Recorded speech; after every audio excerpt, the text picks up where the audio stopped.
pretty simple set of targets. We wanted to make the ultimate quarter-mile racing car that was also fully street legal. So meeting emissions requirements, drive-by noise, safety requirements, but really be the fastest car down a drag strip that we possibly could.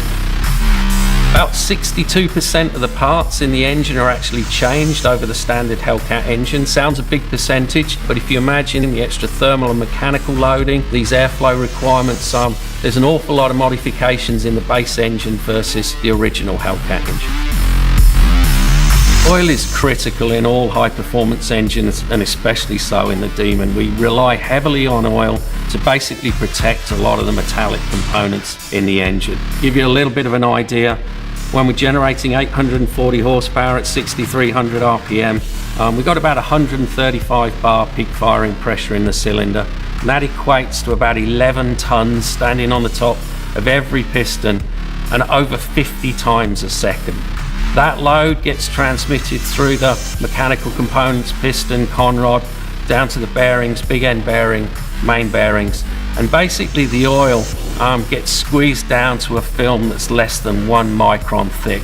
That 1 micron's protecting us from immediate seizure of the engine. And just to give everybody an idea what 1 micron really means, the human hair is about 75 micron diameter. That lubricant is a very, very fine line between being able to achieve our 840 horsepower, the targets, and total destruction of an engine.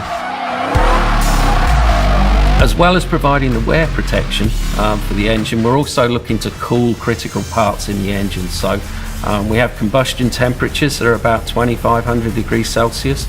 We've got a forged aluminium piston in each cylinder, and it's very, very important that we cool those pistons down to retain their strength. So we actually have cooling jets directed at the bottom of the piston. We're squirting a large amount of oil onto the bottom of those pistons to basically suck heat away out of the piston and make the piston lift. We obviously do a large amount of validation work to prove out the reliability and durability of the engines, both on dyno and in vehicle. All of those tests are done with Pennzoil Synthetics, exactly the same oil that we use as our factory fill.